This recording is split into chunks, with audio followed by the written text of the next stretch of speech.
नमस्कार साथियों, स्वागत है आप सभी का। देखिए, आज हम जो है बात करेंगे जो अपना कल जो व्याख्याता का जो पेपर हुआ था ग्रेड फर्स्ट का, यानी ग्रुप ए का जो कल पेपर हुआ था जीके का पेपर, उसको लेके अपन आज जो है वो बात करेंगे कि किस प्रकार का वो पेपर रहा था, कौन कौन से क्वेश्चन उसके हैं और किस प्रकार के उसके आंसर जो है वो रहने वाले हैं। पूरा सॉल्यूशन तो नहीं बता पाएंगे, लेकिन जो आपके आंसर्स हैं उनको बताने का प्रयास जो है यहाँ पर एक करेंगे। एक छोटी सी कोशिश जो है हमारी ओर से है। फिर भी मान लो कोई आंसर की कहीं पर कोई दिक्कत आ रही है कि ये आंसर की इसकी नहीं हो सकती, उसका कोई आप प्रूफ देते हैं तो उसके आधार पे जो है उसको बदला भी जा सकता है। ठीक है, वास्तव में जो है आंसर की फाइनल जो आरपीएससी जारी करेगा वही मानी जाएगी, लेकिन फिर भी हम जो है इस छोटी सी कोशिश यहाँ पर जो है वो करते हैं। देखिए, सबसे पहला हमारा प्रश्न जो आया था कल 11 तारीख को एग्ज़ाम ये लगा था ग्रेड फर्स्ट का व्याख्याता भर्ती का ग्रुप फर्स्ट का, ग्रुप ए जिसको कहा गया है, ग्रुप ए का ये पेपर लगा था। जैसे जैसे ग्रुप बी का जो पेपर आता है उसका भी सॉल्यूशन करने का हम प्रयास करेंगे। तो सबसे पहले आज देखिएगा, सबसे पहला हमारा प्रश्न था कि एक बेलनाकार टैंक की जो क्षमता है वो 1408 घन मीटर है और टैंक की गहराई जो है वो 7 मीटर बताई गई है। तो उसके आधार पे आपको बतानी है त्रिज्या। पहला हमारा ऑप्शन आया था 64 मीटर, दूसरा हमारा ऑप्शन था 4 मीटर, तीसरा हमारा ऑप्शन था 16 मीटर और चौथा हमारा ऑप्शन था 8 मीटर। इसको आप निकाल लीजिएगा, मैथ मुझे ज़्यादा नहीं आती है। आगे के जो क्वेश्चंस हैं उनको मैं थोड़ा सा समझाने का प्रयास जो है वो करूँगा। देखिए, इसका राइट आंसर जो रहेगा वो रहेगा 4 मीटर, यानी 4 मीटर जो है वो बताई गई है आधार की त्रिज्या। ठीक है, चलिए आगे मैं बात करूँ। अगला हमारा जो प्रश्न रहेगा, प्रश्न नंबर 2 है कि कपड़े पर चित्रित नाथ द्वारा जो चित्र शैली है उसका सजीव उदाहरण कौन सा है। देखिए, उसका सजीव जो उदाहरण है वो आपको मैं बता दूं कि यहाँ पर पहला ऑप्शन सिंहासन है, दूसरा पिछवाई रहेगी, तीसरा फड़ रहेगा और चौथा रहेगा घोड़ा। तो यहाँ पर ये भाई ये तो अपने को पता है कि भाई जो कपड़े पर जो चित्रित होने वाली है, सबसे सरल क्वेश्चन ये रहेगा अपना कि पिछवाई जो होती है वो कपड़े पर चित्रित नाथ द्वारा चित्र शैली का एक सजीव चित्र जो है सजीव जो उदाहरण है वो यहाँ पर प्रस्तुत किया गया है। अगला हमारा प्रश्न नंबर 3 रहेगा, मैथ का ही सवाल है कि दो शंकुओं के आयतन का अनुपात जो है वो 4:2:5 है, यानी 4:25 कहेंगे, और उनकी ऊंचाइयों का अनुपात जो 25:64 है। तो उनके आधार की त्रिज्याओं का अनुपात आपको निकालना है। तो निकाल लीजिएगा, नहीं निकल पाया तो सीधा मैं आंसर आपको यहाँ पर बता देता हूँ कि इसका आंसर जो रहेगा वो रहेगा 16:25, यानी 16:25 जो है वो आधार की त्रिज्याओं का अनुपात रहने वाला है। चलिए अगला हमारा चौथा प्रश्न रहेगा कि फतेहपुर सीकरी की किस इमारत को पर्सी ब्राउन ने साहित्य कला का मोती कहा है। कौन सा था पर्सी ब्राउन ने उसे साहित्य कला का मोती कहा है, तो वो कौन था। तो पहला हमारा ऑप्शन रहेगा तुर्की सुल्ताना का महल, दूसरा है पंचमहल, तीसरा है बुलंद दरवाजा और चौथा रहेगा इबादत खाना। तो देखिए, इसका राइट आंसर जो रहेगा वो रहेगा तुर्की सुल्ताना का महल जो है। भाई, तुर्की सुल्ताना का महल जो है इस इमारत को पर्सी ब्राउन ने जो है किस नाम से कहा है, स्थापत्य कला का मोती कह के पुकारा है। ठीक है, चलिए आगे मैं बात करूं क्वेश्चन नंबर 5 को लेके कि एक प्रश्न और दो कथन फर्स्ट है और सेकंड नीचे दिए गए हैं और आपको निर्णय लेना है कि क्या कथन में दिए गए आंकड़े दिए गए प्रश्न का उत्तर देने के लिए पर्याप्त हैं या नहीं है। उसका जवाब आपको देना है। पहला हमारा ऑप्शन है कि शीला महिमा से छोटी है, शीला जो है वो महिमा से छोटी है और आशा कला से छोटी है। तो यहाँ पर देखिएगा 4 ऑप्शन हमारे सामने हैं, थोड़ा दिमाग वाला क्वेश्चन है, सोच विचार के आपको जवाब इसका देना था। पहला ऑप्शन है केवल कथन 1 पर्याप्त है, दूसरा है केवल कथन 2 पर्याप्त है, तीसरा हमारा है कि दोनों कथन फर्स्ट व सेकंड पर्याप्त हैं, तो और चौथा हमारा ऑप्शन है न तो कथन फर्स्ट और ना ही कथन सेकंड पर्याप्त है। तो इसका राइट आंसर जो है वो मेरे ख्याल से ये रहने वाला है, क्योंकि कथन सेकंड जो है वो काफ़ी पर्याप्त है कि आशा कला से छोटी है, आशा कला से छोटी है, शीला महिमा से छोटी है। देखिए, ये क्वेश्चन थोड़ा सा अटपटा सा लगेगा, लेकिन सेकंड वाला जो कथन है वो पर्याप्त है, कोई दिक्कत वाली बात नहीं है। चलिए अगला हमारा जो प्रश्न रहेगा क्वेश्चन नंबर जो 6 है कि विदेशी शासन कितना भी अच्छा क्यों ना हो वह स्वराज्य की बराबरी नहीं कर सकता। इस कथन में किसके विचार अभिव्यक्त होते हैं, ये विचार जो हो किसने रखे थे, किसके ये विचार रहने वाले हैं। देखिए, पहला हमारा ऑप्शन है कि राजा राम मोहन राय, दूसरा है स्वामी विवेकानंद और तीसरा है बाल गंगाधर तिलक और चौथा रहेगा स्वामी दयानंद सरस्वती। तो इसका राइट आंसर जो है वो है स्वामी दयानंद सरस्वती ने ये कहा था कि विदेशी शासन चाहे कितना ही अच्छा क्यों ना हो लेकिन वह स्वराज्य की बराबरी नहीं कर सकता, ये दयानंद सरस्वती के विचार थे। चलिए हमारा 7वां प्रश्न रहेगा कि गेश शांत गेश पुनरावर्तन वाले दशमलव को वर्गीकृत किया जाता है। ये थोड़ा गणितीय सवाल है, ठीक है, अपने थोड़ा सा आउट ऑफ दिमाग ही रहता है। पहला है अपरिमेय संख्या में, दूसरा है प्राकृतिक संख्या में, तीसरा है परिमेय संख्या में और चौथा है पूर्ण संख्या में। तो देखिए, यहाँ पर जो है इसको वर्गीकृत करने का जो रहेगा वो रहेगा अपरिमेय संख्या में जो है वो गेश शांत और गैर शांत और गैर पुनरावर्तन वाले दशमलवों को यहाँ पर वर्गीकृत किया जा सकता है अपरिमेय संख्याओं में। चलिए हमारा नेक्स्ट क्वेश्चन है कि अलाउद्दीन खिलजी ने 1311 ईस्वी में जालोर को जीतकर उसका नाम जो दिया गया था वो क्या दिया गया था। बहुत सरल क्वेश्चन यहाँ पर आया था। पहला ऑप्शन है खिजराबाद, दूसरा ऑप्शन है खेराबाद, तीसरा ऑप्शन है जलालाबाद, चौथा ऑप्शन है मोमिनाबाद।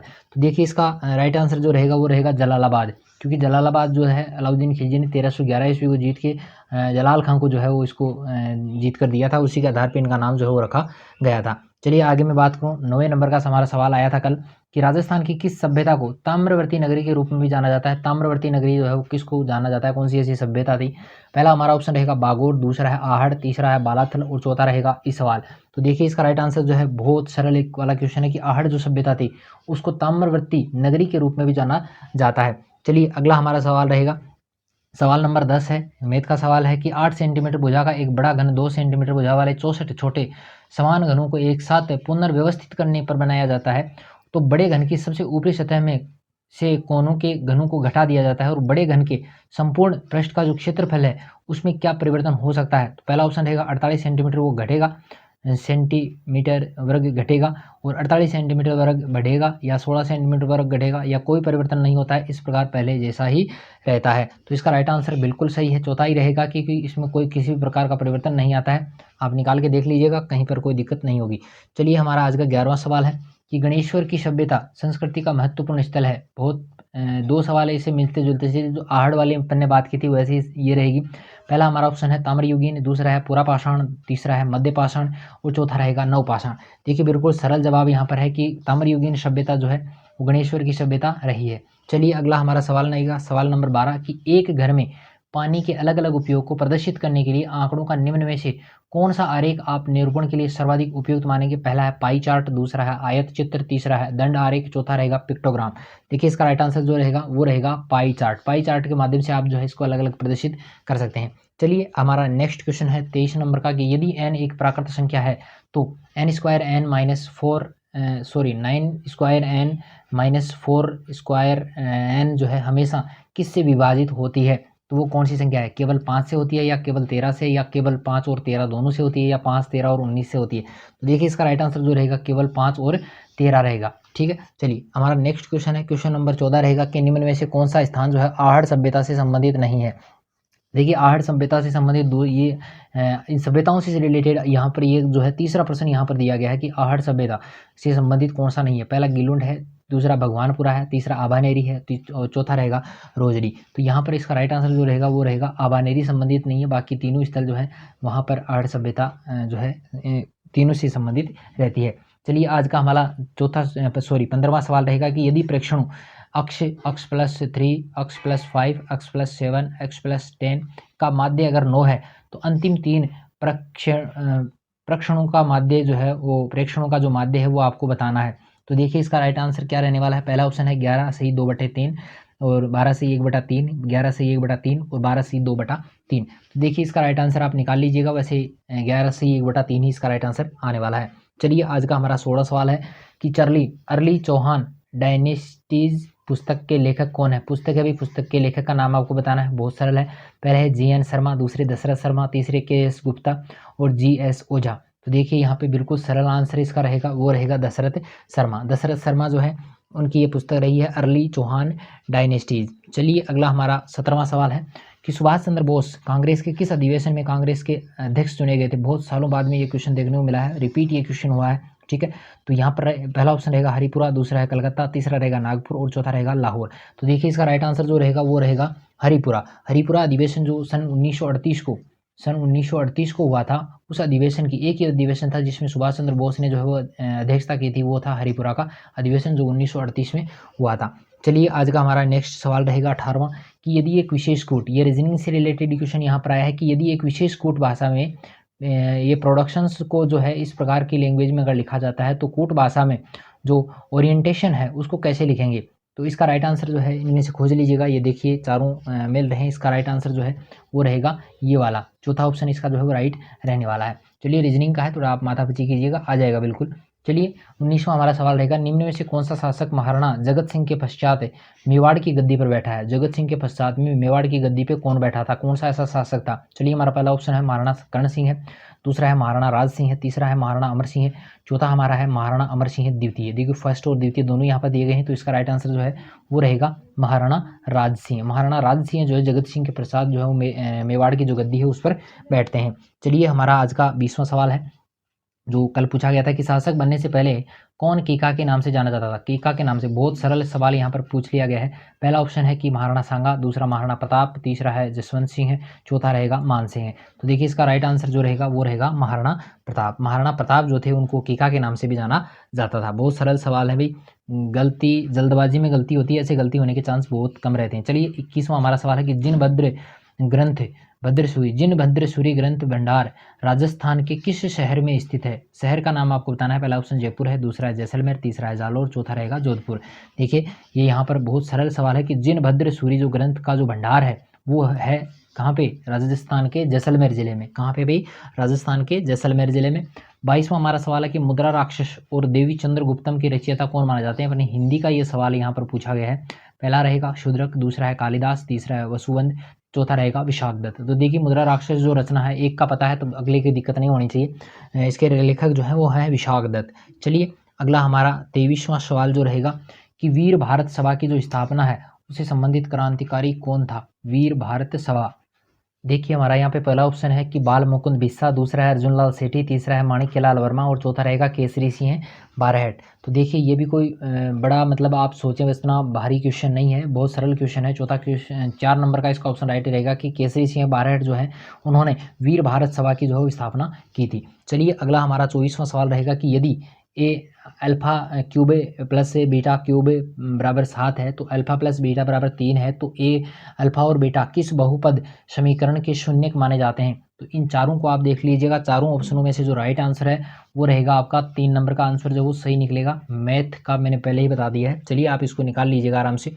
चलिए आज का हमारा 25वां सवाल है कि भोजी लंबरदार किस किसान आंदोलन से संबंधित हैं? तो ये भाई ये थोड़ा सा आज अखबार में भी इसके बारे में आया है। ठीक है, पहला ऑप्शन है इसका अलवर, दूसरा रहेगा भरतपुर और तीसरा है सीकर और चौथा रहेगा बेगू। तो देखिए इसका राइट आंसर जो रहेगा वो रहेगा भरतपुर से इनका जो है वो संबंध रहा है। इसके बारे में आज अखबार में भी जो है चर्चा आई है, पढ़ लीजिएगा। चलिए हमारा 26वां सवाल रहेगा कि किस विकल्प में सभी शब्द जो है वो अंक के अर्धबोधक हैं? यहाँ पर जो है हिंदी की बात यहाँ पर की गई है। पहला है कि नाटक का एक खंड है उसको अंक कहते हैं या समीप को भी अंक कहते हैं, तो यहाँ पे समीप का जो है वो अंक नहीं रहेगा। ठीक है, दूसरा रहेगा पंक्ति गणित में देखो अंक आते हैं वैसे, पार्श्व और आकृति ये भी दोनों नहीं हो सकते। और दूसरा है गोद और धब्बा। देखिए यहाँ पे चौथा ऑप्शन जो है वो सही निकल रहा है क्योंकि अंक यानी गोद भी होता है और अंक यानी धब्बा भी होता है। ठीक है, तो इसका राइट आंसर रहेगा हमारा चौथा नंबर का ऑप्शन। ठीक है, चलिए आज का हमारा 27वां सवाल है कि किस शब्द में अनीय प्रत्यय का उपयोग नहीं हुआ है? ये चीज़ें बहुत मायने रखती हैं, बहुत बार ये गलत भी हो जाता है। पहला है स्थानीय, स्थान प्लस ईए, इसमें जो है वो ईए प्रत्यय का प्रयोग यहाँ पर किया गया है। दर्शन प्लस ईए, यहाँ पर भी देखिए दर्शन दृश्य हुआ है, यहाँ पे दृश्य प्लस अनीय। ठीक है, इसमें भी प्रयोग हुआ है। मानव प्लस मन प्लस अनीय से माननीय हो जाता है और रमा प्लस अनीय से रमणीय हो जाता है। चलिए यहाँ पे इसका राइट आंसर जो रहेगा आपके लिए वो रहेगा स्थानीय शब्द में अनीय प्रत्यय का प्रयोग नहीं हुआ, बाकी तीनों में आपको अनीय प्रत्यय का प्रयोग मिल जाएगा। चलिए यहाँ पे अगला हमारा जो सवाल रहेगा 28वें नंबर का है हिंदी का। वास्तव में बढ़िया क्वेश्चन यहाँ पर दिया गया है, अलग तरीके से क्वेश्चन यहाँ पर दिया गया है कि निम्न में से कौन सा शब्द जो है एड्रेस का हिंदी समानार्थक शब्द नहीं है?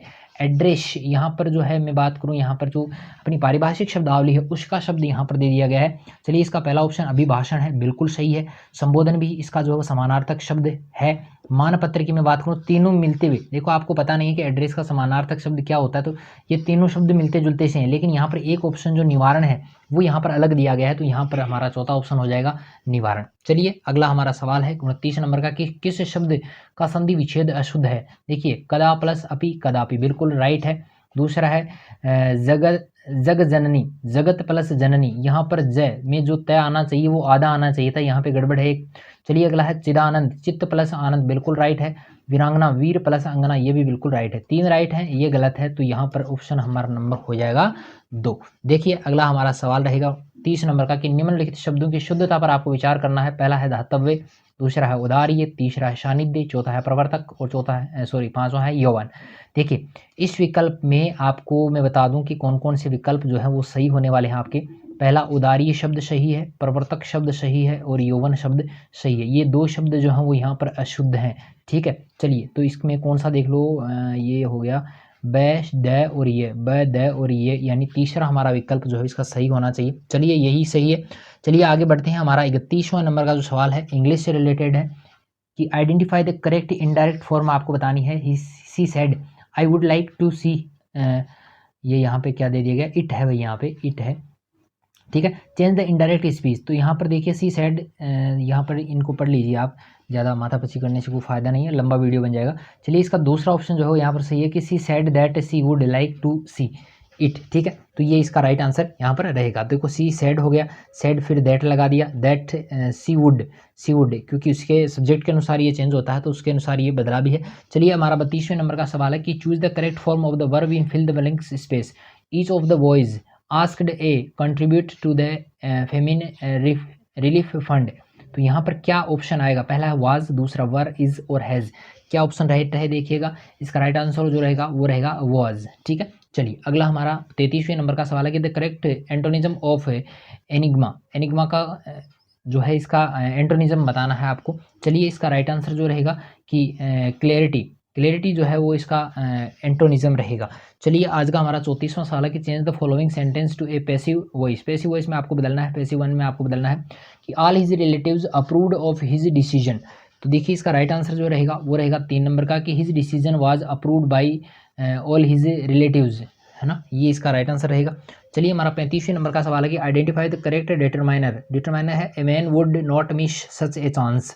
तो यहाँ पे क्या आएगा, दोज आएगा, फ्यू आएगा, मेनी आएगा या सम आएगा। तो देखिए यहाँ पर आएगा many, A man would not miss such a chance. ठीक है, चलिए 36वें नंबर का सवाल है कि RSCERT का विस्तारित रूप आपको बताना है कि Rajasthan state council of educational research and training, Rajasthan state council of education research and training, Rajasthan Sanskrit council of research training, Rajasthan state council for educational research and training.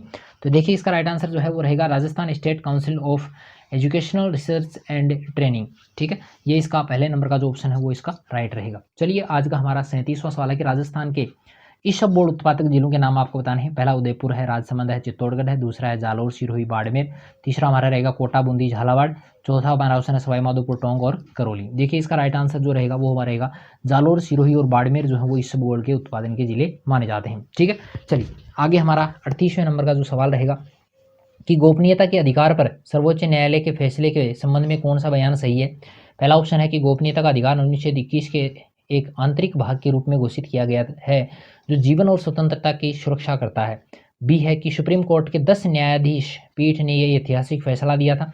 तीसरा है कि यह निर्णय भारत के मुख्य न्यायाधीश JS खेहार की अध्यक्षता में खंडपीठ ने दिया था। और चौथा हमारा है कि सरकार ने तर्क दिया है कि संविधान व्यक्तिगत गोपनीयता को एक असहनीय मौलिक अधिकार के रूप में गारंटी नहीं देता है। कूट यहाँ पर दिए गए हैं, कूटों को पढ़ लीजिएगा। तो यहाँ पर हमारा पहला जो ऑप्शन है कि ACD, ये 3 ऑप्शन इसमें सही हैं। A सही है, C सही है और D सही है। लेकिन B वाला जो गलत है कि सुप्रीम कोर्ट के 10 न्यायाधीश पीठ ने ये ऐतिहासिक फैसला दिया था, ये बात यहाँ पर गलत है। बाकी तीनों ऑप्शन जो है वो सही है। चलिए अगला हमारा रहेगा 39वें नंबर का कि ये चिन्हित किया गया कि राज्यसभा के गठन के बारे में निम्नलिखित में कौन सा कथन सही है। नीचे दिए कूट में से सही का आपको चयन करना है। पहला है कि राज्यसभा की सदस्य संख्या 250 से अधिक नहीं होनी चाहिए, बिल्कुल सही है। दूसरा है कि 12 मनोनीत सदस्य विज्ञान, कला, समाज सेवा, खेल आदि क्षेत्रों से संबंधित होने चाहिए। तीसरा है कि राज्यों और केंद्र शासित प्रदेशों के सदस्यों के निर्वाचन की प्रक्रिया जो है एक जैसी होगी। ठीक है, यहाँ पर 4 ऑप्शन है कि केवल A सही है, A या B सही है, B या C सही है या A और C सही है। कौन सा सही है ये आपको बताना है। तो यहाँ पर केवल और केवल क्या सही है, A ही सही है। यहाँ पर जो है सारी चीज़ें नहीं दी गई हैं। एक साहित्य से रिलेटेड भी जो है यहाँ पर ऑप्शन आता है, वो यहाँ पर नहीं दिया गया है। ये ऑप्शन तो बिल्कुल ही गलत है। यहाँ पे साहित्यिक वाला वो और जोड़ना चाहिए था, लेकिन यहाँ पर जो है कितने सदस्य दिए गए, 12 सदस्य, तो ठीक है। चलिए यहाँ पे हमारा 40वें नंबर का सवाल रहेगा। अच्छा 39 आगे का 40वें नंबर का है कि जून 2022 में अवनी लखेरा ने फ्रांस में पैरा शूटिंग विश्व कप 2022, देखिए जून तक का जो करंट है वो इसमें आया है। 22 में R8 महिला 50 metre rifles 3 position SH1 rifle में स्वर्ण पदक जीतगा। उसका स्कोर क्या था, स्कोर बताना भाई। पहला 458.3, दूसरा 456.6, तीसरा है 455.8, चौथा है 454.2। तो देखिए 458.3 जो है वो इसका राइट आंसर रहेगा। चलिए अगला हमारा सवाल है, सवाल नंबर 41वां है कि हाल ही में राजस्थान ग्रामीण आजीविका विकास परिषद के निदेशक ने राजस्थान में सर्व महिला संचालित सहकारी बैंक स्थापित करने के लिए किस राज्य के स्त्री निधि के प्रबंध निदेशक के साथ में समझौता ज्ञापन पर हस्ताक्षर किए थे? पहला ऑप्शन है तेलंगाना, दूसरा है आंध्र प्रदेश, तीसरा है तमिलनाडु, चौथा है गुजरात। देखिए तेलंगाना था जिन्होंने राजस्थान ग्रामीण विकास परिषद के निदेशक जो थे उन्होंने हस्ताक्षर किए थे, समझौता किया था। चलिए हमारा 43वें नंबर का क्वेश्चन है कि राइज दीक्षा पोर्टल में राइज का पूर्ण रूप क्या है? कि Rajasthan interface for school educators, Rajasthan initiative of school education, Rajasthan interface of school education, Rajasthan initiative for school educators. देखिए इसका राइट आंसर जो रहेगा कि Rajasthan interface for school educators. ठीक है, चलिए आगे बढ़ते हैं। अगला हमारा सवाल है 43वें नंबर का। अभी ये कौन सा था? ये भी तो 43वें नंबर का था ना। चलिए 44वें नंबर का सवाल है कि राजस्थान स्किल 2022 प्रतियोगिता के संबंध में निम्न में से कौन सा कथन सही है? पहला है कि यह 3 चरणों में आयोजित होगी, दूसरा है यह औद्योगिक प्रशिक्षण संस्थानों के परीक्षार्थियों के लिए आयोजित हुई है, और तीसरा है कि ये तकनीकी रूप से कुशल और गैर आरटीई युवा में भाग ले सकते हैं। चौथा हमारा ऑप्शन है कि राजकीय और निजी औद्योगिक प्रशिक्षण संस्थानों में आयोजित की गई है। तो यहाँ पे कौन कौन से ऑप्शन राइट हैं वो आपको बताने हैं। तो यहाँ पर ये जो चारों ऑप्शन है वो यहाँ पर राइट हैं, चारों ही ऑप्शन सही हैं, इसलिए हमारा चौथा ऑप्शन जो है वो सही रहेगा। ठीक है, चलिए अगला हमारा सवाल है 45वें नंबर का कि पहली से 5वीं कक्षा के लिए यदि एक कक्षा में 61 से 90 के बीच में छात्र भर्ती है तो आरटीई अधिनियम 2009 के अनुसार कितने शिक्षकों की आवश्यकता होगी? बहुत सरल प्रश्न जो है यहाँ पर पूछ लिया गया है। तो यहाँ पर रहेगा 3 शिक्षक, 2 शिक्षक रहेगा, उन पर एक वो प्रधानाध्यापक रहेगा।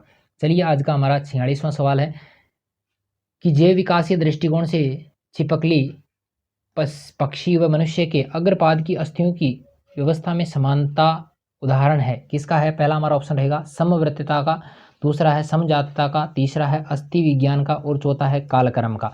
तो देखिए इसका राइट आंसर जो रहेगा वो रहेगा समजातता का, इसमें जो है संबंध पाया जाएगा। चलिए अगला हमारा सवाल रहेगा, सवाल नंबर 46 है कि 1000 किलोग्राम द्रव्यमान की एक कार का वेग जो है 36 किलोमीटर प्रति घंटा से 54 किलोमीटर प्रति घंटा तक बढ़ाने में किया गया कार्य जो है वो क्या कहलाता है?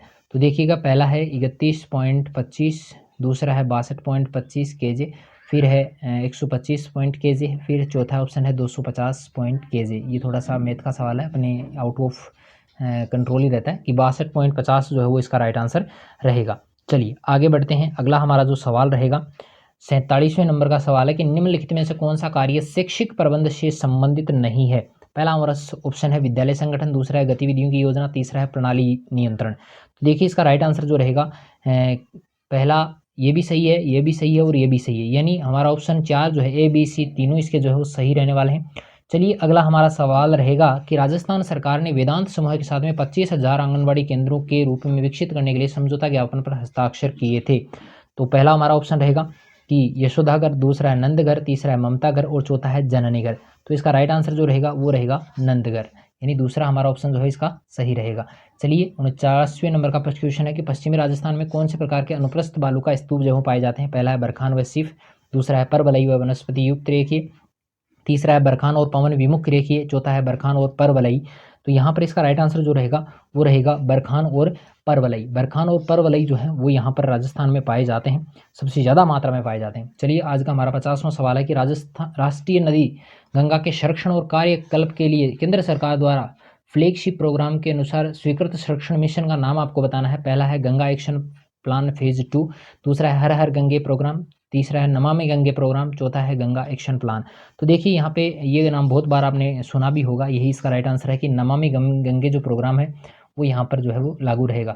चलिए 51 नंबर का सवाल है कि राजस्थान सरकार का सर्वप्रथम स्माइल जो प्रोग्राम है जो कोरोना काल में चला हुआ था उसको शुरुआत कब हुई थी? तो 51वें नंबर का सवाल है, बहुत सरल सवाल यहाँ पर है कि 13 अप्रैल 2020 है, दूसरा है 2 नवंबर 2020 है, तीसरा है 13 अप्रैल 2021 है, चौथा रहेगा 21 जून 2021। ठीक है, तो इसका राइट आंसर जो रहेगा वो रहेगा 13 अप्रैल सन 2020 को जो है वो ये कार्यक्रम चलाया गया था। चलिए अगला हमारा सवाल रहेगा, सवाल नंबर 52 है, क्या है कि निम्नलिखित में से कौन सा कारक राजस्थान की जलवायु को प्रभावित करते हैं? तो पहला ऑप्शन है अक्षांशीय अवस्थिति, बिल्कुल करता है। दूसरा है देशांतरीय अवस्थिति, ये भी करता है। तीसरा है अरब सागर से दूरी, ये भी करता है। उच्चावच विशेषताएं, ये नहीं करता। तो कौन से में है भाई, ऑप्शन देख लीजिएगा कौन से में है, ए बी सी, तीन सही है इसमें, तीन सही है क्या, नहीं नहीं, ये थोड़ा सा ये तो है, उच्चावच की विशेषताएं तो है जो है वो रहती हैं, लेकिन ये देशांतरीय, हाँ अक्षांशीय अवस्थिति है, देशांतरीय अवस्थिति जो इसमें शामिल नहीं है। चलिए हमारा इस यहाँ पर राइट आंसर जो रहेगा वो रहेगा ए, सी और डी। चलिए अगला हमारा ऑप्शन है 53 वाला कि राजस्थान राज्य के अधिकतम क्षेत्र जो है वो कौन से रेलवे क्षेत्र के अंतर्गत आता है। राजस्थान की बात है। पहला है उत्तरी रेलवे, दूसरा है उत्तरी पश्चिमी रेलवे, तीसरा है मध्य रेलवे और चौथा रहेगा उत्तर मध्य रेलवे। तो यहाँ पर देखिए उत्तर पश्चिमी जो रेलवे है उसका सबसे बड़ा ज़्यादा जो है क्षेत्रफल माना गया है। चलिए हमारा 54वां सवाल है कि निम्नलिखित में से कौन सा हेनरी फ्यूल द्वारा दिए गए प्रबंधन के कार्यों में शामिल नहीं है। हेनरी फ्यूल ने जो दिया था उनमें शामिल नहीं है। पहला संगठन बिल्कुल शामिल है, बजट निर्माण ये इसमें शामिल नहीं है, नियोजन इसमें शामिल है, समन्वय इसमें शामिल है। तो यहाँ पर दूसरा ऑप्शन जो है वो यहाँ पर गलत है। चलिए यहाँ पे दूसरा ही सही है। चलिए हमारा 55 नंबर का रहेगा राजस्थान के पूर्व पश्चिम और उत्तर दक्षिण के विस्तार की जो है वो आपको इसमें से निकालना है, माइनस करना है उसको। तो पहला ऑप्शन है 48 किलोमीटर, दूसरा है 43, चौथा है, तीसरा है 62 किलोमीटर और चौथा रहेगा 58 किलोमीटर। ठीक है, वो 933 वाला याद होगा आपको। चलिए इसका राइट आंसर जो रहेगा वो रहेगा 43 किलोमीटर। 43 किलोमीटर का जो अंतर है वो इन दोनों में पाया जाता है। बहुत सरल क्वेश्चन ये पूछा गया था, लेकिन जिसको दोनों याद थी वही इसको सही कर सकता था। 56वें नंबर का सवाल है कि राजस्थान के भारत के संविधान के किस अनुच्छेद में कैबिनेट गोपनीयता की अवधारणा जो है लागू की गई है। पहला ऑप्शन है 1978, गलत है। अनुच्छेद 62 ये भी गलत है। अनुच्छेद 69 ये भी गलत है। अनुच्छेद 53 ये भी गलत है। तो इसका राइट आंसर क्या रहेगा भाई, राइट आंसर रहेगा इसका 75। अनुच्छेद 75 में जो है वो कैबिनेट की गोपनीयता की अवधारणा जो है बताई गई है। चारों ही ऑप्शन यहाँ पर गलत है, यहाँ पर याद रखना है अनुच्छेद 75। चलिए अगला हमारा जो सवाल रहेगा सवाल नंबर 57 की किस रचना के लिए मधु कांकरिया 2021 के लिए जो बिहारी पुरस्कार से उनको सम्मानित किया गया था। बहुत हिंदी का भी सवाल है वैसे ये। चलिए पहला ऑप्शन है उपन्यास हम यहाँ थे, दूसरा है कहानी जल कुंभी, इसके लिए नहीं दिया गया था। उपन्यास सूखते चिनार, इसके लिए भी नहीं दिया गया था। उपन्यास सलाम आखिरी, इसके लिए भी नहीं दिया गया था। तो यहाँ पर पहला ऑप्शन सही है, उपन्यास यहाँ हम यहाँ थे, ये ऑप्शन इसका राइट रहेगा। चलिए 58 नंबर का सवाल है कि कौन सा सुमेलित नहीं है। नदियाँ और उसकी सहायक जो है वो यहाँ पर बताई गई है। लूणी नदी की सहायक नदी पार्वती बिल्कुल नहीं है। काली सिंध की आहू है, बनास की कोठारी भी है, चंबल की मेज नदी भी है। तो यहाँ पर इसका राइट आंसर जो रहेगा वो रहेगा लूणी नदी पार्वती। ठीक है, तो ये इसकी सहायक नदी नहीं है। चलिए हमारा 59वें नंबर का सवाल रहेगा कि सवाल नंबर 59 है कि आरटीईव अधिनियम 2009 की धारा 25 जो है वो किससे संबंधित है। पहला ऑप्शन है हमारा कि राष्ट्रीय सलाहकार परिषद का गठन, दूसरा है कठिनाइयों को दूर करने की केंद्रीय सरकार की शक्ति, तीसरा है छात्र शिक्षक अनुपात, चौथा रहेगा विद्यालय विकास की योजना। तो यहाँ पर जो है देखिए 25वीं जो धारा है वो शामिल है शिक्षक, छात्र और शिक्षक अनुपात से रिलेटेड। तो इसका तीसरा ऑप्शन जो है वो हमारे लिए राइट रहेगा। चलिए अगला हमारा 60वां सवाल है कि राजस्थान माध्यमिक शिक्षा बोर्ड के जो सदस्यों का जो कार्यकाल होता है वो कितने वर्ष का होता है। पहला ऑप्शन है 2, दूसरा है 3 वर्ष, तीसरा है 5 वर्ष और चौथा है 1 वर्ष। तो यहाँ पर आपको बता दें कि इनका जो कार्यकाल होता है माध्यमिक शिक्षा बोर्ड के जो सदस्य हैं उनका कार्यकाल जो होता है वो होता है 3 वर्ष के लिए। चलिए अगला हमारा जो सवाल रहेगा सवाल नंबर 61 है कि एक नागरिक को मताधिकार का प्रयोग करने से अयोग्य मानने के आधार के सही समूह को आपको चिन्हित करना है। पहला ऑप्शन है चित्त विकृति, अपराध, गैर निवास या दिवालियापन, दूसरा है दिवालियापन, अवैधानिक आचरण, अपराध, भ्रष्ट आचरण, तीसरा है अपराध, भ्रष्ट व अवैधानिक आचरण, गैर निवास, चौथा है भ्रष्ट व अवैधानिक आचरण, अपराध, चित्त विकृति या आतंकवादी गतिविधियां। तो इसका राइट आंसर रहेगा कि अपराध है, भ्रष्ट या अवैधानिक आचरण और गैर निवास, ये इसका तीसरा ऑप्शन जो है वो यहाँ पर राइट है। चलिए अगला हमारा ऑप्शन रहेगा 62वां सवाल है कि 2011 की जनगणना के अनुसार राजस्थान में ग्रामीण व नगरीय लिंगानुपात जो वो कितना है। तो देखिए पहला अपना ऑप्शन है 930 और 890 का, इधर ग्रामीण है इधर नगरीय है। तो यहाँ पर राइट ऑप्शन ये नज़र आ रहा है कि 933 जो था वो तो ग्रामीण था और नगरीय का था 914। ठीक है, चलिए आज का हमारा 63वां सवाल है कि 14 जून 2022 को भारत गौरव योजना के अंतर्गत पहली प्राइवेट ट्रेन कहाँ से कहाँ तक चली थी। तो यहाँ पर हमारा पहला ही ऑप्शन जो है वो सही आ रहा है कि कोयम्बटूर से जो है साईनगर शिरडी तक जो है वो ये ट्रेन चलाई गई थी। चलिए अगला हमारा क्वेश्चन रहेगा 64 वाला कि भारत में राष्ट्रीय स्वच्छ वायु कार्यक्रम का शुभारंभ जो है वो कब किया गया था। 2002 नहीं, 2019 बिल्कुल सही है, 17 भी गलत है और 16 भी गलत है। तो 2019 में जो है वो ये स्वच्छ वायु कार्यक्रम जो है वो प्रसारित किया गया था, शुभारंभ इसका किया गया था। चलिए 65वें नंबर का सवाल है कि निम्नलिखित में से कौन से राजस्थान में पेट्रोलिफेरस बेसिन जो है वो यहाँ पर रहेगा। तो पहला हमारा ऑप्शन है कि यहाँ पे बाड़मेर सांचौर बेसिन है। दूसरा है जैसलमेर बेसिन, ये भी सही है। बीकानेर नागौर बेसिन, ये भी सही है। विंध्यन बेसिन, ये भी सही है। तो यहाँ पर ऑप्शन इसका जो है वो सही हो जाएगा। 4 नंबर वाला ABCD चारों ही इसके सही रहेंगे। चलिए हमारा 66वें नंबर का सवाल है कि सोने की भूकिया, जगतपुरा और दिलवारी पेटी जो है वो कहाँ पर स्थित है। प्रतापगढ़ में नहीं है भाई, वो है बांसवाड़ा में। तो इसका राइट आंसर क्या हो जाएगा, बांसवाड़ा हो जाएगा। चलिए अगले सवाल पे चलते हैं। सवाल नंबर 66 है, निम्नलिखित में से 67 वाला है वैसे ये, निम्नलिखित में से कौन सा डाइट उद्देश्य नहीं है। डाइट का उद्देश्य नहीं है भाई प्रारंभिक शिक्षा से सेवारत शिक्षकों के प्रशिक्षण का आयोजन करना, ये इसमें शामिल है भाई। दूसरा है स्कूलों में दीक्षा या राइज कार्यक्रम का संचालन करना, जो है वो इसमें शामिल नहीं है। तीसरा है क्रियात्मक अनुसंधान कार्यक्रम संचालित करना, ये भी सही है।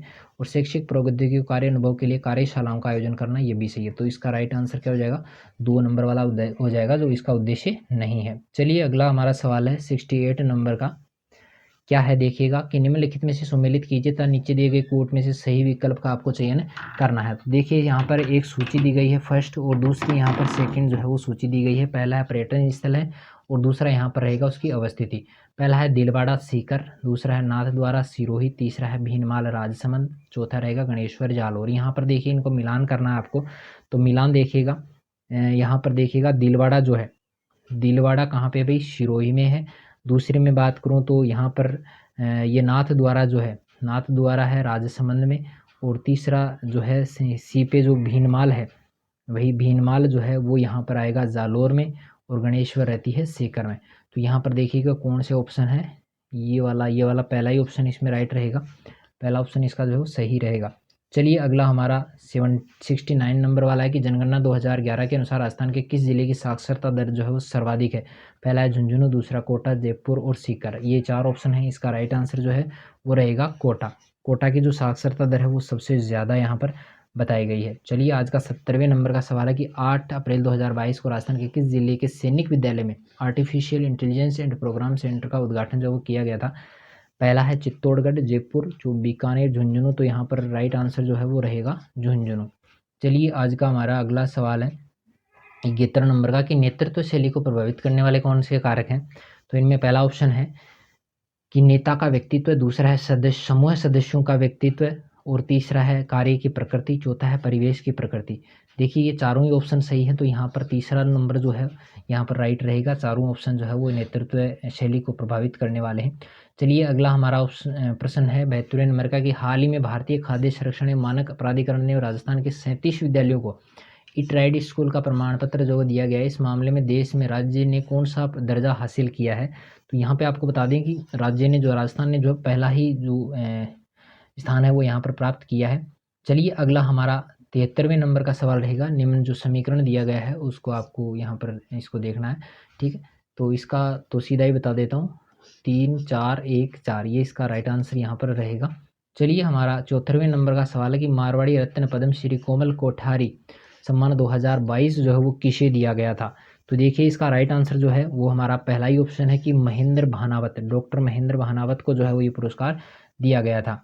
चलिए आज का हमारा लास्ट सवाल है कि सूची फर्स्ट व सेकंड को मिलान करना है आपको, कोई नहीं मिल रही है तो वो भी आप बता देना है कि राष्ट्रपति के निर्वाचन हेतु निर्वाचक मंडल जो है वो होता है अनुच्छेद 54 में, और दूसरा है कि राष्ट्रपति के निर्वाचन हेतु योग्यताएं दी गई हैं अपनी 58 में।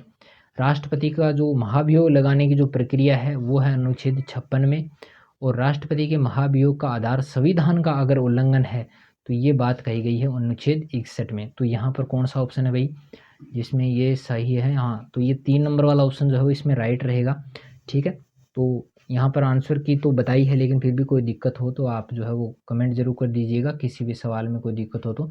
चलिए मिलते हैं एक नई वीडियो के साथ में, तब तक के लिए धन्यवाद।